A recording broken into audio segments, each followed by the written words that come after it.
Hello everyone, how are you all doing? So students, we are back today with our English worksheet number 22. So our today's worksheet is based on our text, and after reading the text, we have to complete the questions given below. Okay? So let's start reading the text. So the name or the caption of the text is Ashes that made trees bloom. अब इसका meaning क्या है वो हम read करेंगे तो we will be knowing. उससे पहले we are given a fun fact. Do you know that people in various countries have different ways of eating like in India. आपको सबको ये तो पता ही होगा, अलग अलग जगह पर अलग अलग देशों में कंट्रीज़ में जो लोग हैं वो अलग अलग खाना खाते हैं, अलग अलग तरीके से खाना खाते हैं. राइट. हम यहाँ इंडिया में कैसे खाना पसंद करते हैं? कोई हैंड्स से खाता है, कोई स्पून से खाता है. ठीक है.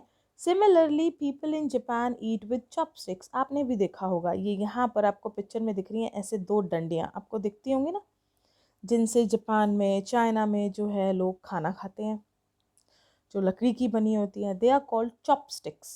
What are they called? Chopsticks. ठीक है. So let's start reading our text. In the good old days of the daimyos, there lived an old couple whose only pet was a little dog. एक old couple रहता था जिसका पेट था एक छोटा सा dog. Having no children, they loved it as though it were a baby. उनके कोई बच्चे नहीं थे उस कपल के. कपल होता है एक जोड़ा, यानी हस्बैंड वाइफ. कोई बच्चे उनके नहीं थे तो वो अपने डॉग को उतना ही प्यार करते थे जैसे कोई इंसान अपने बच्चों को प्यार करता है. The old dame, they made it a cushion of blue crepe, and at mealtime Muko, for that was its name, would sit on it as snug as any cat. So the old lady, जो woman थी घर की, उन्होंने blue crepe. Crepe क्या होता है बेटा? It's a kind of a cloth, cotton से बना सॉफ्ट कपड़ा होता है. उन्होंने ओल्ड लेडी ने ब्लू क्रेप यानी ब्लू कलर के कपड़े का एक कुशन बनाया. ठीक है. किसके लिए? मुको के लिए. Who is Muko? Muko is the name of the dog. जो उनका बेबी डॉग था उसका नेम मुको था. और वो खाने के टाइम पे जब उसे मील्स के लिए यानी खाने के लिए बुलाया जाता था तो वो उस पर आके बैठ जाता था, गर्म होके, छोटा सा होके, as a cat would sit, जैसे एक कैट बैठती है. ओके. कैट कैसे बैठती है? छोटी होके फोल्ड होके बैठती है ना. ऐसे ही वो भी बैठ जाता था उस कुशन के ऊपर. The kind people. अब यहाँ पर काइंड पीपल कौन है? The old man and the lady, the old couple.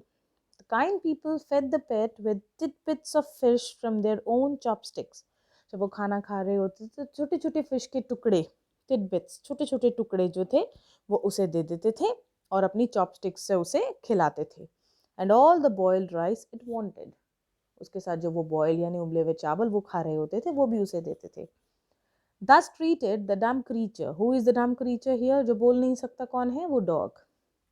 Loved its protectors like a being with a soul.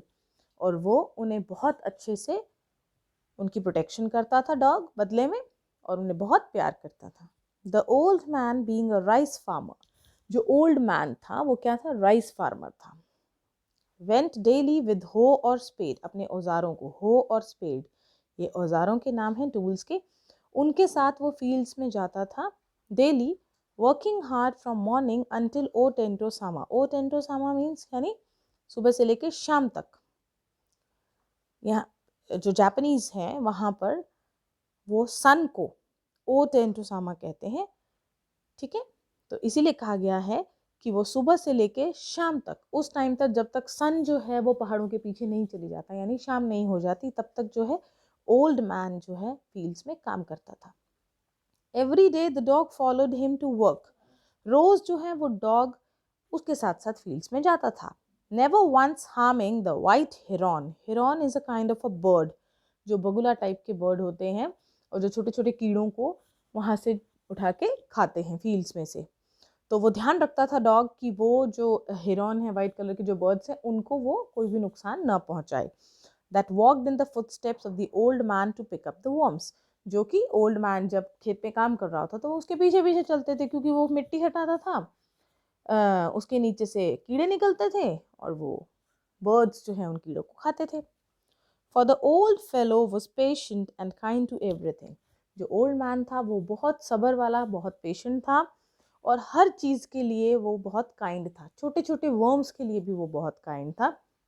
कोई भी चीज़ है जिसमें लाइफ है, ठीक है, जो कि जिंदा है, उसके लिए वो बहुत काइंड था.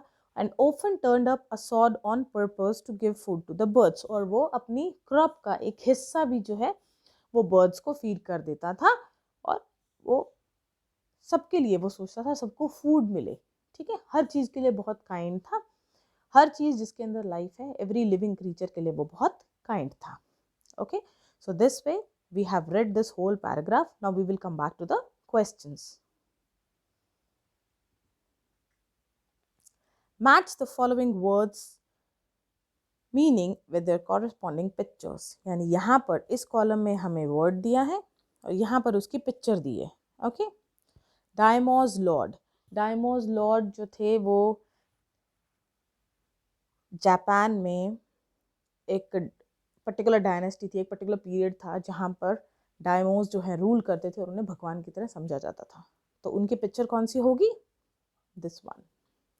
हो और spade, a long handled gardening tool.